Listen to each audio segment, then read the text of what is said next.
ఏం చేసైనా అమలు చేసి తీరాలి.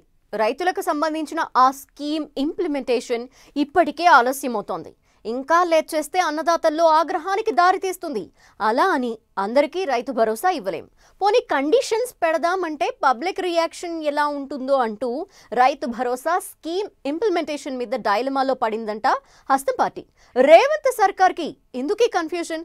రైతు భరోసాపై సందిగ్ధం వీడేదెప్పుడు? కేబినెట్ సబ్ కమిటీలో ఎందుకు ఏకాభిప్రాయం కుదరటం లేదు?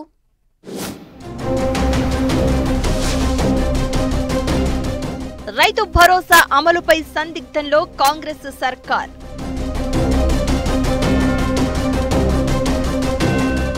పెట్టుబడి సాయం ఎవరెవరికి ఇవ్వాలన్న దానిపై ఊగిసలాట. కండిషన్స్ పెడితే పబ్లిక్ రియాక్షన్ ఎలా ఉంటుందోనని టెన్షన్.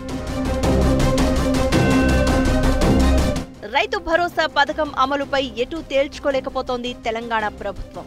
అధికారంలోకి వస్తే రైతు భరోసా కింద ఎకరానికి 15,000 రూపాయలు, రైతు కూలీలకు సంవత్సరానికి 12,000 రూపాయలు ఇస్తామని ఎన్నికల మేనిఫెస్టోలో హామీ ఇచ్చింది కాంగ్రెస్. గత ఏడాది డిసెంబర్ 7న అధికారం చేపట్టాక జనవరిలో యాసంగి పంటకు పెట్టుబడి సాయంగా రాష్ట్రంలోని 1,57,00,000 ఎకరాలకు 7,625 కోట్ల నిధులు రైతుల ఖాతాలో జమ చేసింది కాంగ్రెస్ ప్రభుత్వం. ఆ తర్వాత ఏడాది కాలంగా రైతు భరోసా పథకాన్ని వాయిదా వేస్తూ వస్తోంది. గత బీఆర్ఎస్ ప్రభుత్వం అమలు చేసిన రైతు బంధు పథకం చాలా వరకు దుర్వినియోగమైందని, పంటలు వేయని బీడు భూములకు, కొండలు గుట్టలు ఉన్న భూములకు కూడా పెట్టుబడి సాయం ఇచ్చారని కాంగ్రెస్ ప్రభుత్వం అభ్యంతరం వ్యక్తం చేసింది. అర్హులైన సాగు చేసే భూములకే రైతు భరోసా ఇస్తామని ప్రకటించింది. ఇందులో భాగంగా రైతు భరోసా పథకానికి కొత్త నియమ నిబంధనలను పెట్టాలని భావించిన రేవంత్ సర్కార్ కేబినెట్ సబ్ కమిటీని ఏర్పాటు చేసింది. డిప్యూటీ సీఎం భట్టి విక్రమార్క అధ్యక్షతన మంత్రులు శ్రీధర్ బాబు, పొంగులేటి శ్రీనివాసరెడ్డి, తుమ్మల నాగేశ్వరరావు సభ్యులుగా మంత్రివర్గ ఉప సంఘం వేయగా గత 6 నెలల కాలంలో పలుసార్లు సమావేశమయ్యారు. క్షేత్రస్థాయిలో పలు జిల్లాల్లో పర్యటించడంతో పాటు రైతులు, వివిధ రంగాలకు చెందిన మేధావులతో సమావేశమై రైతు భరోసాపై సలహాలు, సూచనలు, అభిప్రాయాలను స్వీకరించారు.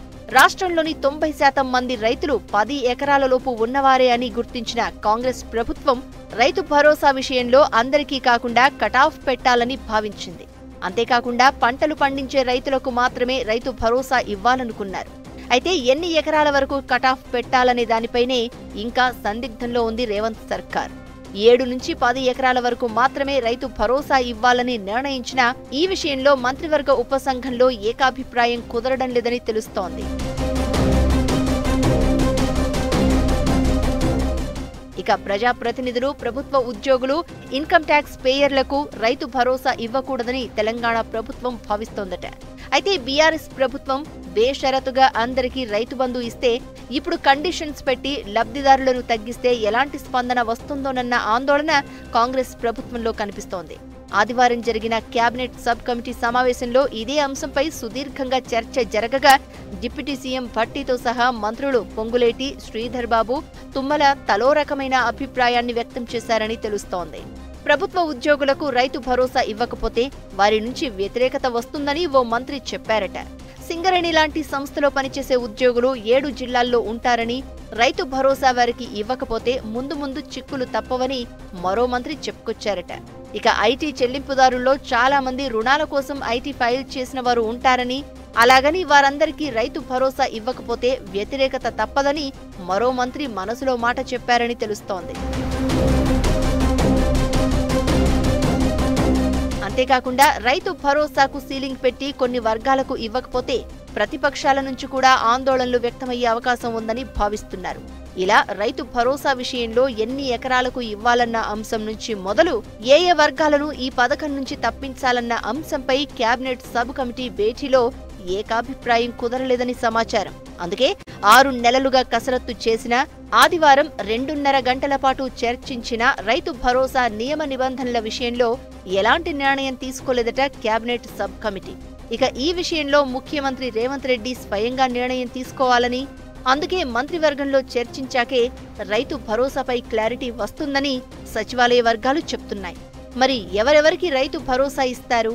ఎన్ని ఎకరాల వరకు లిమిట్ పెడతారు అనే దానిపై సీఎం ఎలాంటి నిర్ణయం తీసుకుంటారన్న ఉత్కంఠ మాత్రం కంటిన్యూ అవుతూనే ఉంది.